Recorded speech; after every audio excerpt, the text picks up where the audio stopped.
Hello friends, आज की इस वीडियो में हम जानेंगे डिफॉर्मिंग फोर्स के बारे में, जो कि एक टॉपिक है सॉलिड्स का क्लास 11th के अंदर फिजिक्स में। तो हम डिफॉर्मिंग फोर्स को जानेंगे आज की इस वीडियो में, और साथ ही साथ हम कुछ प्रॉपर्टीज भी जानेंगे जो कि सॉलिड चैप्टर्स में आती है। तो सबसे पहले आते हैं डिफॉर्मिंग फोर्स की तरफ। ठीक है,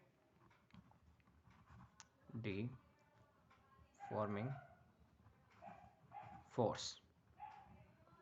तो देखो सिंपली देखो, समझो डिफॉर्मिंग फोर्स होती क्या है। ऐसी फोर्स जो कि किसी भी, जैसे ऑब्जेक्ट होता है कोई भी, हाँ ऑब्जेक्ट है, उसकी कॉन्फ़िगरेशन को चेंज कर दे। अब वो कॉन्फ़िगरेशन क्या हो सकती है? देखो वो कॉन्फ़िगरेशन कुछ भी हो सकती है। वो उसकी लेंथ हो सकती है, एरिया हो सकता है। सपोज अगर कोई सिलेंडर, उसका रेडियस हो सकता है, कुछ भी हो सकता है, वॉल्यूम हो सकता है। अगर हम उसकी किसी मतलब कॉन्फ़िगरेशन में मतलब चेंज लाएं, तो उस फोर्स को डिफॉर्मिंग फोर्स कहा जाता है। समझे? मतलब शायद वॉल्यूम तो होगा नहीं, लेकिन हाँ लेंथ और एरिया हो सकता है। तो इसमें एक डेफिनेशन आप इसको एग्जाम में लिख सकते हो, the force which changes the configuration of the body. Simple ये डेफिनेशन है, आप इसका मतलब समझ गए होंगे। डिफॉर्मिंग फोर्स, चलो फिर से बताता हूँ। डिफॉर्मिंग फोर्स बस सिंपली एक कोई भी अगर पूछे तो ये बोल देना कि डिफॉर्मिंग फोर्स एक ऐसी फोर्स होती है जिससे आप कॉन्फ़िगरेशन चेंज कर सकते हो किसी बॉडी की। मतलब आप उस फोर्स से लेंथ चेंज कर सकते हो, कुछ भी चेंज कर सकते हो। जैसे अगर ये पेन है, सपोज ये मेरा आगे पेन है, अब मैं इसके यहाँ से फोर्स लगाऊँ तो ये यहाँ से पिचक जाएगा। अगर सपोज पिचक गया तो इसकी किस में चेंज आया? लेंथ में चेंज आ गया, नहीं आ गया? तो ऐसी इसी फोर्स को सिंपली देखो ये कहते हैं डिफॉर्मिंग फोर्स। सिंपल है। तो बाकी देखो एक और हम इसके, अब इसके आगे इसी फोर्स के साथ एक प्रॉपर्टी आती है, इसके अंदर आती है, इसमें सॉलिड्स में, तो उसको कहते हैं इलास्टिसिटी।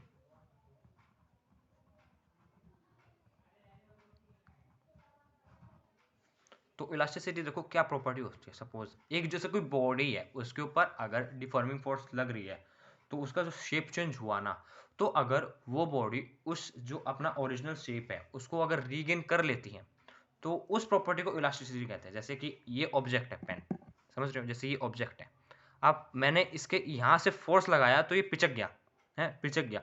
अब अगर ये अपने आप, जैसे मैंने अगर इस पर से फोर्स हटाई और ये अपने आप उस जो इसमें चेंज हुआ उसको रिकवर करके अपना ओरिजिनल शेप में आ जाए, तो उसको कहेंगे इलास्टिसिटी। समझ रहे हो क्या बोलेंगे? उसको इलास्टिसिटी बोलेंगे। तो सिंपली इसकी डेफिनेशन भी चलो लिख लेते हैं। It is a property of a body by which body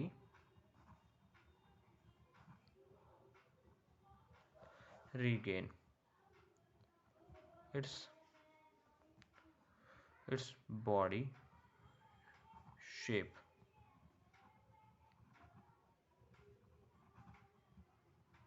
after removal of deforming force। है ना? सिंपल भाई, बिल्कुल सिंपल के सिंपल बिल्कुल स्टेटमेंट है। आप इसको अपने एग्जाम में यही लिख सकते हो अगर आपसे पूछा जाए कि इलास्टिसिटी होता क्या है। और अब एक इसी के साथ देखो इलास्टिसिटी प्रॉपर्टी, अब इसी के साथ एक और आता है elastic body.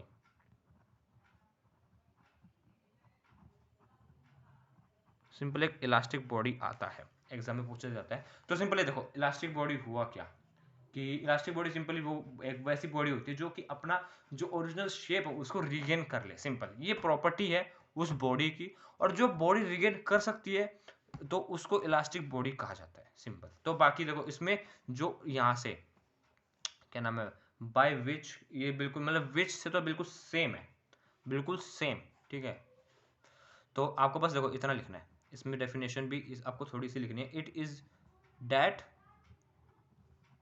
Body, that body which does regain its